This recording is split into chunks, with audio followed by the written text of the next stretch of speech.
अस्सलामुअलैकुम दोस्तों, कैसे हैं आप लोग। उम्मीद करता हूं भाई सभी लोग खैरियत से होंगे। एक बार फिर से आप सभी का स्वागत है आपके अपने YouTube चैनल सिटी ट्रैवल 23 में। तारीख है भाई 21 जून 2026 और टाइम हो रहा है 11:55। आज की वीडियो में हम बात करने वाले हैं 3 टॉपिक पे। टॉपिक नंबर 1, हफ्ते में कितने दिन अच्छी अर्निंग होती है। टॉपिक नंबर 2, इंटरसिटी ट्रिप किस दिन नहीं लेना चाहिए। नंबर 3, नए लोगों को इंटरसिटी ट्रिप कब मिलती है। तो सबसे पहले बात कर रहे हैं कि भाई इस हफ्ते में 7 दिन होता है। 7 दिन में से 5 दिन अपनी अर्निंग अच्छी हो सकती है, लेकिन 2 दिन ऐसा है जिस दिन आपको आधे दिन के बाद ही अर्निंग स्टार्ट होती है अच्छी। तो सैटरडे और संडे का दिन ऐसा है कि आपको दोपहर में 2 बजे 1 बजे के बाद से अर्निंग स्टार्ट होती है, लेकिन सैटरडे का दिन रात में 11, 12, 1 बजे तक बुकिंग मिलती है अच्छी। और संडे का दिन ऐसा है कि जब बुकिंग स्टार्ट होती है दोपहर में 12, 1 बजे 2 बजे के बाद, तो आप पूरी रात कमाई कर सकते हो भाई, मंडे की सुबह में 10 बजे तक। उसमें आपको इंटरसिटी ट्रिप भी मिलने का चांस रहता है, बहुत ज्यादा चांस होता है। अब बात करते हैं बाकी का जो 5 दिन है, मंडे से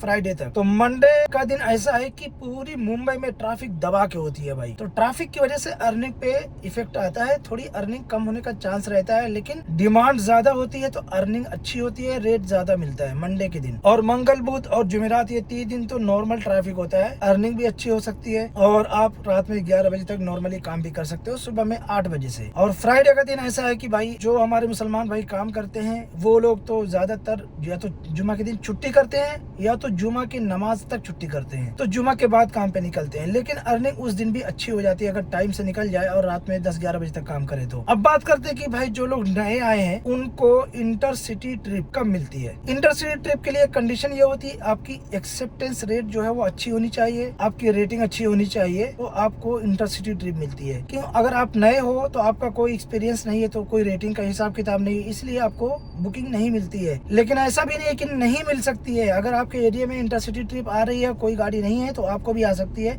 लेकिन आपको अवॉइड नहीं करना है। लेकिन ज्यादातर देखा गया है कि जो लोग नए हैं उनको लगभग 60-70 ट्रिप आने के बाद, कंप्लीट करने के बाद ही उनको इंटरसिटी ट्रिप स्टार्ट होती है, और अगर वो उसको एक्सेप्ट करते हैं तो कंटिन्यू फिर आने स्टार्ट हो जाती है। ऐसा कोई टाइम टेबल नहीं है कि 15 दिन, 1 महीना, 2 महीना या 100-150 ट्रिप, जब भी आए आप ले लो और उसको कंप्लीट करो, तो फिर आगे की बुकिंग आपको आनी स्टार्ट हो जाएगी। बात करते हैं कि इंटरसिटी ट्रिप कौन से दिन नहीं लेना चाहिए। तो भाई फ्राइडे और सैटरडे के दिन खास तौर से अगर शाम को बुकिंग आ रही है 2 बजे 3 बजे के बाद, तो आपको इंटरसिटी ट्रिप लेने के लिए थोड़ा सोचना पड़ेगा। खास तौर से नासिक की बुकिंग तो बिल्कुल भी अवॉइड ही करना चाहिए भाई, वहाँ से न तो सीएनजी मिलती है वहाँ पहुँचने के बाद और ना ही वहाँ से बुकिंग मिलती है। लेकिन पुणे की अगर ट्रिप आती है तो वहाँ पे जाना थोड़ा रिस्क है, लेकिन सीएनजी तो मिल ही जाती है, बुकिंग भी मिल सकती है। फ्राइडे को भाई बहुत मुश्किल से रिटर्न बुकिंग मिलती है पुणे से। सैटरडे संडे को तो मिल सकती है, पर फ्राइडे को तो मुश्किल ही रहता है आमतौर से। मेरे साथ में ऐसा हुआ है कि फ्राइडे को जितनी बार गया हूँ,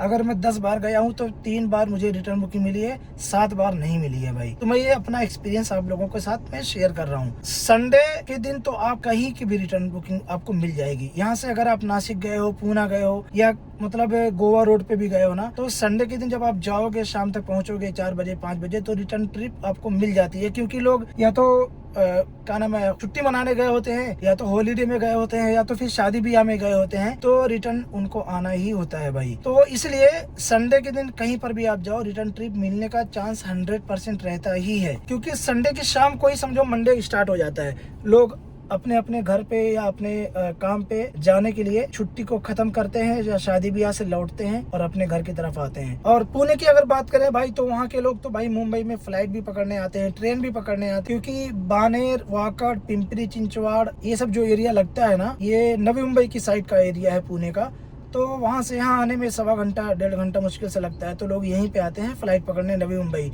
या तो फिर मुंबई आते हैं, तो वहाँ से बुकिंग मिलने का चांस रहता है। लेकिन नासिक से फ्लाइट पकड़ने वालों की बुकिंग नहीं मिलेगी, तो फिर कोई और बुकिंग नहीं मिलती है भाई नासिक से। मेरा ये एक्सपीरियंस रहा है, तो मैं इसलिए आप लोगों के साथ में शेयर किया हूँ। बहुत सारे लोग जाते हैं भाई नासिक में, उनको रात रात भर सोना पड़ता है और दूसरे दिन भी 11-12 बजे के बाद ही बुकिंग मिलती है वहाँ से। तो ये छोटा सा एक्सपीरियंस था जो मैं सोचा आप लोगों के साथ में शेयर कर दूं। हमारे बहुत सारे भाई कमेंट कर रहे थे बार बार, तो उनके सवालों का जवाब भी देने की मैंने कोशिश की है। और आपको एक बात और बता दूं, जो लोग नए हैं इंटरसिटी ट्रिप में, चाहे वो यहाँ से कर्जत और खपोली की हो, चाहे पुणे, सतारा, सांगली, गुजरात, अहमदाबाद, नासिक या गोवा रोड कहीं की भी हो, उसमें आपको पार्किंग, टोल या अगर आप गुजरात जाते हो तो बॉर्डर टैक्स कुछ भी इंक्लूड नहीं होता है। कुछ भी अगर एक्स्ट्रा चार्ज लगता है तो आपको बैठने से पहले ही पैसेंजर को या बैठने के बाद ट्रिप स्टार्ट करने से पहले यानी पिन डालने से पहले उनको बोलना पड़ेगा कि इसमें जो आपका फेयर है सिर्फ वही इंक्लूड है, पार्किंग, टोल चार्जेस, अदर कोई भी चार्जेस इंक्लूड नहीं है। जो भी लगेगा वो आपको पे करना पड़ेगा।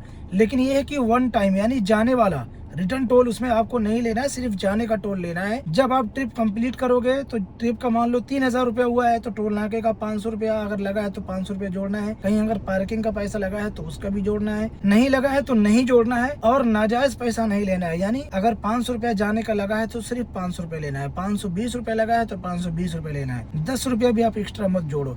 अगर आपको कोई भी एक्स्ट्रा चार्ज या एक्स्ट्रा पैसा चाहिए तो ये कंफर्म कर दो पहले ही, मतलब कस्टमर को पहले ही बता दो कि सर 500 रुपया एक्स्ट्रा दे दो या 1000 रुपया एक्स्ट्रा दे दो। अगर वो सामने वाला एक्सेप्ट करता है कि हाँ हम दे सकते हैं तो ही आप आगे कंटिन्यू करो बुकिंग, वरना कंप्लीट करने के बाद एक्स्ट्रा चार्जेस कभी भी नहीं लेना चाहिए। वरना आपकी अगर कंप्लेन कर दिया परमानेंट आईडी बंद हो जाएगी, ये ध्यान रखो। कहीं पर भी जाना हो, अगर आपको लगता है कि मेरा आने जाने में नुकसान हो सकता है या रिटर्न बुकिंग नहीं मिलेगी तो आप कस्टमर से पहले ही डिमांड कर दो, रिक्वेस्ट करके कि सर ऐसा है कि रिटर्न बुकिंग में हमको नहीं पैसा मिलता है या नहीं बुकिंग मिलती है, अगर आप 1000 रुपया या 500 रुपया एक्स्ट्रा देंगे तो हमारे लिए भी आसानी हो जाएगी और आपको ये बुकिंग भी मिल जाएगी कंटिन्यू। तो सामने वाला एक्सेप्ट करेगा तो ही आप जाओ, वरना बुकिंग को कैंसिल कर दो। और अगर जाना है तो सेम पैसे में आपको जाना पड़ेगा, एक्स्ट्रा पैसा आप डिमांड नहीं कर सकते हो भाई। बहुत सारे भाइयों को नहीं जानकारी थी टोल टैक्स, बॉर्डर टैक्स और पार्किंग वगैरह के बारे में, तो मैं सोचा बता दूं। बहुत सारे लोग बहुत दिन से कमेंट भी कर रहे थे। और अर्निंग की भाई अगर बात करें, एक भाई ने कमेंट किया है कि भाई तुम 2000 अर्निंग रहती है तो 4000 दिखाते हो। भाई ऐसा कोई कर सकता है क्या? मैं स्क्रीन शॉट लगाता हूँ प्रॉपर, उसमें खुद ब खुद अर्निंग लिखी हुई रहती है ऊबर में। ऐसा तो नहीं मैं कोई एडिट करके दिखाता हूँ। अगर आप लोग कमेंट में डिमांड करो तो मैं लाइव दिखा दिया करूँ मोबाइल में ही, ठीक है। मैं स्क्रीन शॉट लगाता हूँ कि उसमें क्लियर दिखता है और अपने को उसमें आसानी रहती है दिखाने के लिए। बाकी वीडियो कैसी लगी कमेंट करके जरूर बताएं भाई। अपना ख्याल रखें, अपना कीमती वक्त बर्बाद ना करें।